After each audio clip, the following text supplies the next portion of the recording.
vou falar uma coisa bem simples com vocês, uma coisa prática, para que você possa colocar isso aqui em prática no teu negócio e para que você possa colocar em prática isso aqui amanhã mesmo para você, tá? Quem está escutando aí no Instagram e no TikTok, ainda lá, pede para entrar na nossa comunidade lá, para você poder, para a gente mandar o material para vocês também. Fechou, pessoal? Então, vou passar a apresentação rápida aqui e a gente já vai lá para os slides, tá bom? Primeira coisa que a gente tem que ter em mente aqui, todo mundo que está aqui é empresário, ou é dono de loja, ou é representante, ou é vendedor, né? A gente tem corretor de imóvel aqui também, que também é PJ, então todo mundo aqui é uma empresa. E eu quero dizer uma coisa para vocês, pessoal, a minha vida, a minha chave começou a virar, eu tenho 25 anos como vendedor, tenho 15 anos como investidor, já atuo no mercado financeiro também paralelamente, né? Hoje eu estou atuando mais forte, né? Mais paralelamente. Só que eu sempre fui um cara, desde que eu comecei a trabalhar, eu sempre fui um cara que eu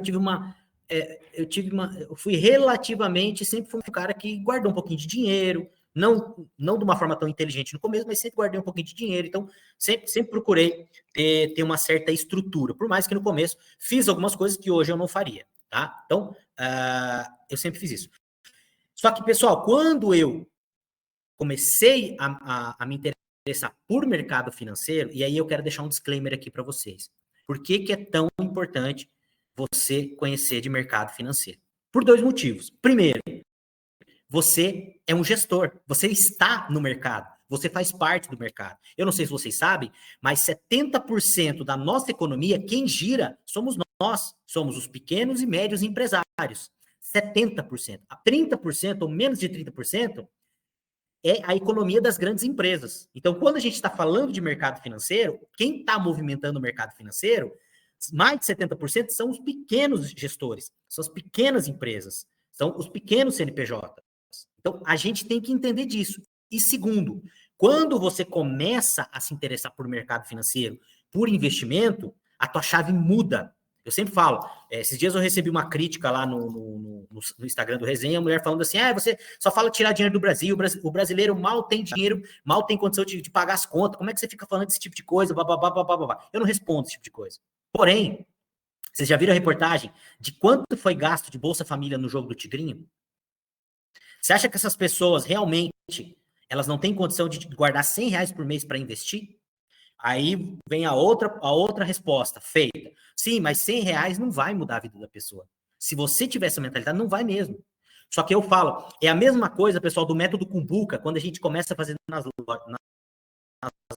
lojas. Quando o mentorado entra e eu começo a falar do método Kumbuka, eu falo assim, no começo, o mais importante não é nem o conteúdo das aulas. Não é, esquece, o mais importante não é isso. No começo, é o hábito e a cultura que você vai criar de sentar com o teu time e estudar e compartilhar. Isso é muito mais importante do que a aula em si. É você criar essa cultura de aprendizado, essa cultura de compartilhamento, essa cultura de ensinar dentro do teu negócio, de tornar a tua loja uma academia, um lugar onde as pessoas vão se desenvolver. Olha, lá no fulano de tal, lá no Beltrano, lá a gente participa de um programa de treinamento. É isso que é o mais importante. E no mercado financeiro, quando você começa a investir, o menos importante é quanto você está colocando por mês. Quando eu comecei a investir, eu passei uns 3 anos investindo R$50 por mês, porque eu não tinha mais. Só que quando você começa a investir, a tua cabeça muda. Sabe por quê? Porque você começa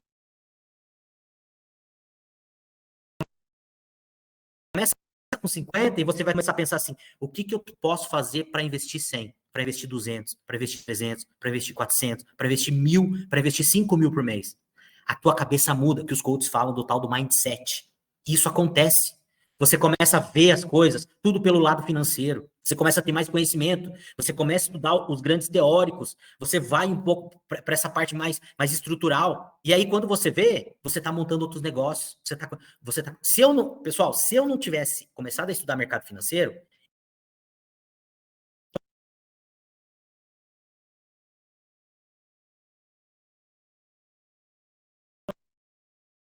teria montado outro negócio. Eu não estaria dando consultoria aqui. Eu estaria com a minha vidinha de representante e guardando meu dinheirinho lá. Mais conhecimento você tem, mais oportunidade você tem. Por isso que eu sempre falo, pessoal, quem está lá no Resenha, quem não entrou lá entrar, nesses últimos 2 anos eu ganhei mais dinheiro no mercado financeiro que nos 4 anos passados. E eu falei para todo mundo que isso ia acontecer. Mas não é porque eu sou gênio, é porque simplesmente eu sei fazer uma leitura de mercado. E por que vocês acham que os grandes empresários, que o dono, que os gestores do Itaú apoiaram esse governo? E eu não estou falando nada, não estou falando de governo aqui, tá? Se é bom ou se é ruim. Por que você acha que os grandes empresários apoiam esse governo? Porque eles sabem que com esse governo eles vão ganhar muito mais dinheiro. Os rentistas vão ganhar muito mais dinheiro. E é isso que a gente tem que começar a entender. E a primeira coisa que a gente precisa fazer, você que é gestor, e depois eu quero que vocês me falem aqui, é separar a conta física da sua conta PJ. Primeira coisa que a gente tem que fazer e que na maioria, eu vou falar para vocês, eu conheço vários vendedores, representantes, corretores, gestores de loja. Eu acho que 0,0001% faz isso. Geralmente, principalmente quem é representante, quem é corretor, quem tem tudo misturado. Vai pagando as contas, e aí você chega para a pessoa e fala assim, quantos que você ganha por mês? Ah, eu ganho 30 mil. Não, quanto que você ganha por mês? Eu ganho 30 mil. Não, você não está entendendo. Quanto que você ganha por mês? Quanto que é o teu prolabore? Porque às vezes você vê entrar lá na conta da tua empresa 30 pau no mês, só que você não está contando o teu custo operacional, o teu custo de combustível, quanto você está gastando de cartão de crédito, quanto que isso vai para tua casa, quanto que isso vai para o teu negócio. Então, a primeira coisa que a gente tem que fazer, separar. Separe quanto o da tua empresa e separe a tua pessoa física. Depois eu vou mostrar para vocês, pessoal, que quem não tem sistema, eu uso aplicativo, eu não uso sistema. Eu uso um aplicativo para pessoa física e um aplicativo para pessoa física. Quem tem loja, tem sistema, é muito mais fácil. Mas a gente precisa separar isso, tá? Segunda coisa, não use dinheiro da sua pessoa PJ para a sua pessoa física. Dono de empresa, grande gestor, tem que trabalhar com prolabore. Ah, a empresa faturou 200 mil, eu paguei todas as contas, sobrou 50 conto líquido, 50 mil salário. Não é. Você precisa de dinheiro para CAPEX. O que é CAPEX? Dinheiro para reinvestir na estrutura do teu negócio. Você precisa de dinheiro para OPEX. O que é OPEX? É reinvestir em materiais para dentro do teu negócio. Você precisa de dinheiro para fluxo de caixa. Você não pode... Gestor tem prolabore. E aí o que acontece? Como as grandes empresas fazem? O que as grandes empresas fazem? Quem tem ação aí sabe. Você recebe trimestralmente, tem uma divisão de lucros, tem a distribuição de dividendos. Você pode fazer trimestralmente, você pode fazer semestralmente, ou você pode fazer anual. A minha empresa, eu prefiro fazer anual. Eu tenho meu prolabore, o meu custo, o que sobra, esse dinheiro fica no caixa da minha empresa, lá da minha empresa. E eu não mexo nesse dinheiro. Aí, final do ano, sobrou a grana. Quanto que eu vou precisar para começar o ano? Eu vou precisar de tanto. Esse dinheiro eu vou ver o que eu vou fazer. Se eu vou reinvestir, se eu vou trocar meu carro, o que eu vou fazer? Então, primeira coisa, a gente precisa dividir. E a gente não pode usar dinheiro da empresa. Vamos lá.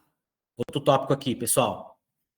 Saiba quanto realmente sobra na empresa para definir o seu prolabore. Muitas vezes, pessoal, a gente nem sabe quanto que está sobrando da nossa operação. Isso a gente pode fazer numa planilha de Excel. Isso a gente pode usar um aplicativo. Você sabe quanto que realmente você ganha? Você sabe qual que é realmente a margem do teu negócio? Por exemplo, se você precisar pegar um capital hoje no banco, você sabe se a tua operação sustenta uma taxa de juros de 20% ao ano? Você sabe fazer essa conta? Então, eu estou dando os insights aqui para você, que depois, se vocês quiserem, eu sento com vocês e faço tudo isso. Isso é muito importante, pessoal. Isso é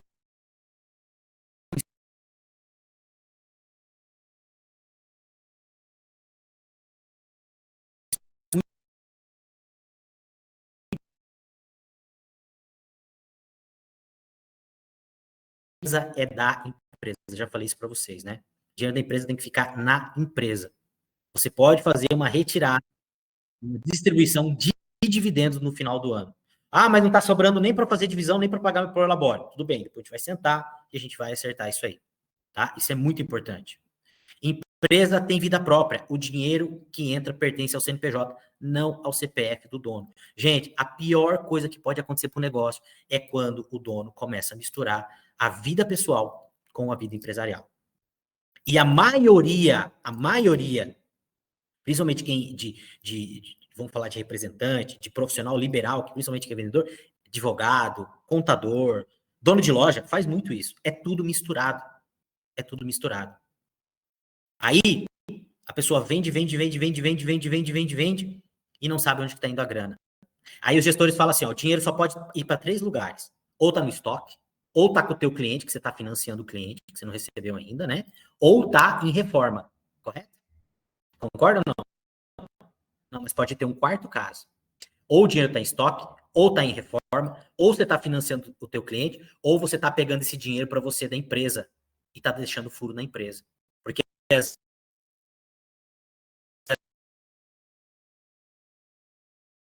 por isso que é muito importante você saber.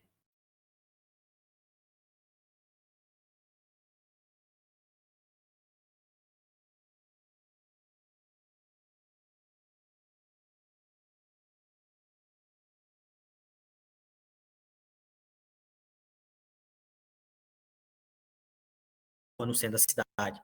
E ele estava arrebentando de vender. Vendia muito, comprava muito, vendia muito, comprava muito, vendia muito, comprava muito. Abriu a segunda loja. E foi, e abriu a terceira loja. E um dia eu conversando com ele, entendendo ele, falou, cara, eu vou abrir minha quarta loja. E na época, assim, eu já entendi um pouquinho, não tanto, né, de finanças, e falei, cara, mas como é que tá a saúde da tua empresa? Todas elas têm caixa? Não, eu tô com o meu estoque tudo pago. Tô com o estoque tudo pago, eu vou abrir a quarta loja, não sei o quê, mas eu tirei um pouquinho da outra aqui para abrir. Resumindo a história. Foi um pouquinho depois, deu a crise lá da Dilma, e ele quebrou, fechou as 4 lojas. Ele estava indo bem com uma loja, o que ele fez?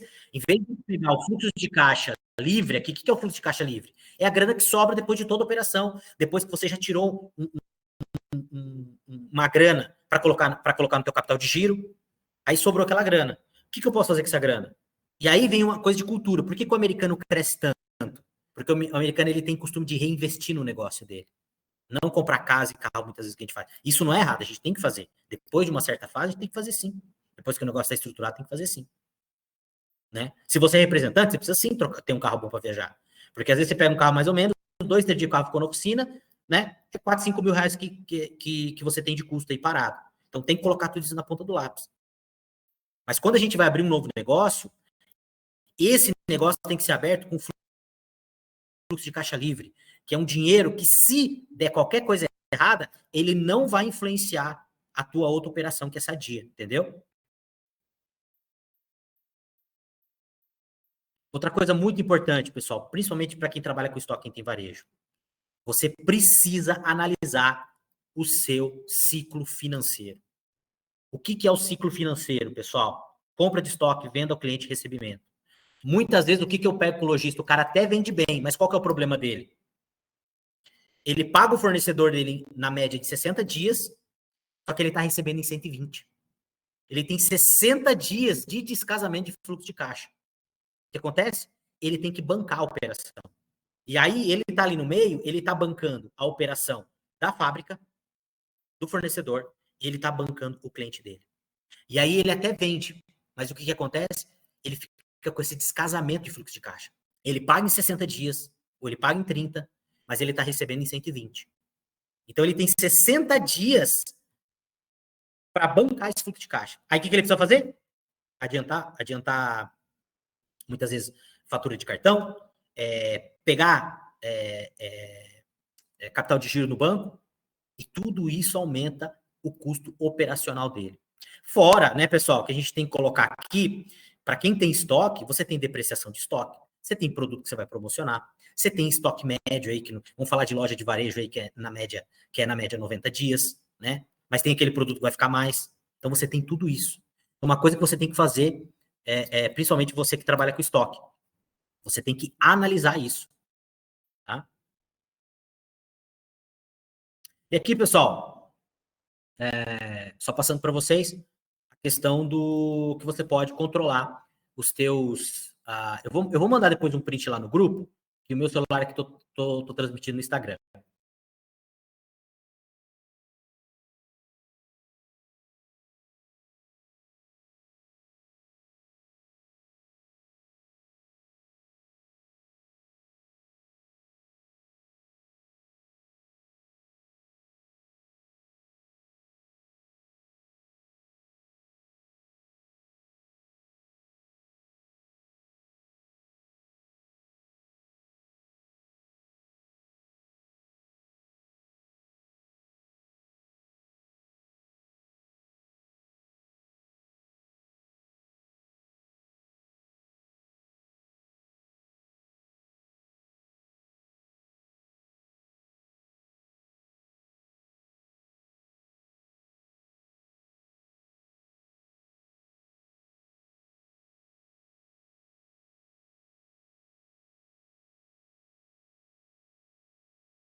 Voltou aí? Tinha caído, né? Vamos lá. Pessoal, oi, Você estava mudo até onde vocês escutaram eu falando? até aquela parte que você estava apresentando o tipo do modelo que para fazer o fluxo lá, que tinha vários gráficos. Era o último slide ali. Esse não. Esse. Aqui, né?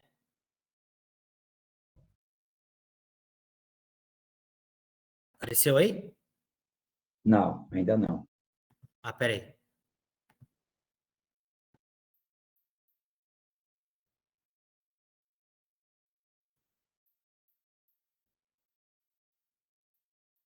Não compartilhou ainda? Agora sim, você estava falando sobre isso aí. Ah, Daí cortou. uhum. Então, pessoal, eu uso aplicativo. Por que eu uso aplicativo? Porque antes, quando eu comecei com planilha de Excel. Mas aí a planilha de Excel, qual que era o problema? Tinha que ficar pegando os tiquezinhos, em casa tinha que digitar, e às vezes eu esquecia, às vezes perdia, aí recomeçava tudo de novo. E o aplicativo, eu criei esse hábito. Eu abro minha carteira para passar o cartão, eu já abro o aplicativo e já anoto na hora. Se eu dou 50 centavos de gorjeta, eu anoto no meu aplicativo. Se você chegar para mim e falar assim, João, quanto que você gastou de combustível esse ano? Eu tenho na ponta do lápis para você. Eu te mostro em 1 minuto. Quanto que você gastou com hotel? Quanto que você gastou com manutenção de carro? Quanto que você gastou com... Eu tenho tudo anotado, pessoa física, pessoa jurídica. Assim, quanto que você gastou com o mercado? Eu tenho tudo, absolutamente tudo anotado. Tudo. E tá no aplicativo. E o legal do aplicativo qual que é? Você consegue filtrar muito rápido. É igual o sistema. Entendeu? Gente, isso parece bobeira, mas isso mudou a minha vida. Isso mudou a minha vida. Isso aí mudou a minha vida. Tá? Monitore o que pode ser economizado. Então, aqui outra coisa. A gente tem que entender que custo é igual unha. A gente tem que cortar todo dia. Toda semana a gente tem que cortar. Então, por exemplo, eu estava conversando com uma cliente semana passada e ela falando de sacola, né? Ah, se eu tô pagando R$ 5 na sacola. Eu falei, você tá pagando? Tô pagando. Eu falei, mas por que você não faz os seus fornecedores pagar a sacola? Mas como assim? Eu falei, de 3 a 5% daquilo que você compra, vai para trade marketing, para a indústria que te vende. Aí ela falou da marca de calçado lá, a marca gigante de calçado que ela compra. Eu falei, quanto você compra essa marca por ano? Ah, eu compro uns 100 mil. Quanto você recebeu ano passado de verba? Zero. Mas por quê? Porque você não sabe, você não tem informação. Falou, pega 2, 3 fornecedores, tua sacola deu 5 mil lá para você fazer a sacola, pega os 3 fornecedores e divide entre eles. Ah, mas eu não tenho verba. Beleza, eu vou pedir para o teu concorrente e aí eu vou diminuir tua compra e vou comprar do outro. Quem tem supermercado sabe que é assim que funciona. Você barganha. Quando você vai fazer campanha, lá dentro do JA, a gente tem a carta. Poucos usam. Quem usa, tá tirando dinheiro dos fornecedores. Entendeu? Então a gente tem que estar olhando o custo toda semana. Toda semana. Agora, vamos lá. Tem custo inteligente e tem custo burro. Né? Você chega na loja lá, você chega no escritório do cara, segunda-feira, 3 horas da tarde, 37 graus, 37 graus, as luzes apagadas e o ar-condicionado desligado. Isso é uma economia burra. Porque daí o cliente não vai entrar lá dentro. Entendeu? Então, a gente tem que tomar muito cuidado com aquilo que a gente vai investir e aquilo que a gente não vai investir. Aí eu tenho que parar com... Eu não vou fazer campanha de marketing esse mês. Gente, tem que ver. O marketing hoje é importante. É importante você estar na internet. Então, a gente tem que estar analisando, sempre analisando, sempre analisando, sempre analisando. Entendeu? Uma coisa muito simples hoje. Por exemplo, quem está na estrada, Airbnb hoje é muito mais barato você ficar no hotel, se você se programar. Muito mais barato. Entendeu?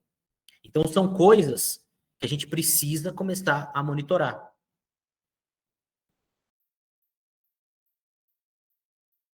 Divida o seu negócio em segmentos, pessoal. Caixa separado, controle individual, estoque próprio, se você trabalha com estoque, e resultados claros. Por exemplo, eu dentro do meu aplicativo, eu tenho tudo separado por negócio. Mercado financeiro, consultoria, representada na parte de construção civil, quando eu estava construindo lá, agora só tem as casas para vender, e daí eu vou colocando. Se gasta com o quê? Aí com tal coisa. Eu pago o condomínio lá do meu apartamento tá fechado. Vai para a despesa da parte de construção. Então eu faço tudo separado e eu sei o que cada negócio está rendendo e não está rendendo para mim. Inclusive, eu vou dar um insight para quem é lojista aqui, tá? Você pode fazer isso dentro da tua loja por marca, por setor. Eu tenho setor de lingerie, eu tenho setor de cama, mesa e banho, eu tenho setor de infantil, eu tenho setor de adulto. As grandes empresas, você pega a Van, você pega a Renner, você pega a C&A, essas empresas, elas operam por metro quadrado. O metro quadrado tem que dar lucro. Ah, eu tenho aqui bijuteria e perfumaria. Qual que é a metragem quadrada? A metragem quadrada aqui são 10 metros e eu gasto tanto por mês. Quanto que está dando isso de retorno? Não, está dando retorno negativo. Tira esse segmento dentro da loja. Tem muito lojista que está vendendo, e eu estou falando lojista, material de construção, todos os segmentos, que tem segmento dentro do negócio dele que não dá lucro, só está ocupando o metro quadrado e deixando de investir em outra coisa que dá dinheiro. Inclusive, você pode fazer isso dentro do teu negócio. Será que infantil está dando dinheiro? Será que calçado está dando dinheiro? Entendeu? Segmentar. O correto qual que é? O que as grandes empresas fazem? Cada segmento é calculado separadamente dentro do negócio. Ah, o masculino está dando resultado? Show de bola. Vamos comprar proporcional ao resultado. Bijuteria. Eu tenho uma cliente no JA que ela tem papelaria, que ela tem aviamento. Aviamento não dá mais lucro dentro da loja dela, ela vai tirar. Papelaria não dá mais lucro dentro do negócio dela, ela só vende em janeiro e fevereiro, ela vai tirar. Então, a gente fez esse cálculo. E era dinheiro e espaço que ela estava investindo. Entendeu, pessoal? Então, tudo isso a gente tem que cuidar dentro do nosso negócio. E outra coisa mais importante aqui para a gente finalizar, tá? Invista. Eu mandei hoje para vocês, eu vou mandar toda segunda-feira, eu vou mandar o relatório de mercado financeiro também para vocês, que é importante vocês analisarem. Eu comecei a mandar, hoje eu mandei, porque é importante vocês começarem a estudar o mercado financeiro. Outra coisa, quem é do JA Gestão de Vendas, sabe que a gente já opera assim. Antes do final do ano, agora, em novembro e dezembro, a gente já vai fazer um planejamento de faturamento do próximo ano. As grandes empresas já entram em 2026 sabendo quanto que elas têm que faturar. E você, como gestor, tem que fazer isso também. Quem é do JA, a gente faz. Eu já entrego em dezembro já a projeção. Fer, mas falando dos teus artigos, hoje eu li todinho, mas com muita raiva. A minha vontade era te dar uma dica. Fernando, eu não tô entendendo nem o que é essas 3 letras aqui. É muito difícil. Eu não tenho inteligência para tudo aquilo. Mas vamos, Mônica, pega o teu celular. O que eu faço? Tem muita coisa que eu também faço isso. Eu vou lendo com o chat GPT do lado. O que é tal coisa? O que é tal coisa? O que é tal coisa? Entendeu? Entendi mais. Mas é isso aí. Tem que... Mas você entendeu? Você estava lendo o artigo que eu mandei? O Hoje. artigo? Ah, tá. A apresentação, né? Apresentação da semana de... Que era do mercado financeiro, que eu mandei... Nossa, para mim aquilo estava em japonês. Ah, mas você não entendeu nada? Alguma Não. coisa você entendeu? Não entendi nada. Só entendi da Nestlé que cresceu. E você viu que vão demitir 16 mil funcionários. Sim, achei demais. porque começa a galera a entender que eles são muito importantes, mas que eles vão ter que também fazer por merecer. As pessoas estão achando que estão podendo tocar o terror, pelo menos aqui no Verê, fazer o salário, enfim. Gente, deixa eu contar uma coisa para vocês. Tem um estudo que saiu agora nos Estados Unidos. Esse estudo mostra o seguinte: um terço ou um quarto, acho que é um terço. Um terço de todos os empregos americanos vão ser substituídos por IA. Você sabe o que é um terço? Absurdo. Entendeu? Então a gente precisa começar, e eu quero trazer uma outra aula para vocês para falar sobre o motor 2. Pessoal, todo mundo tem que ter um plano B. Todo mundo. Tá? Pessoal, em relação à apresentação, era isso. Alguém tem alguma dúvida, alguma boa prática para colocar? Não falem para mim que vocês não têm dúvidas sobre essa parte financeira, que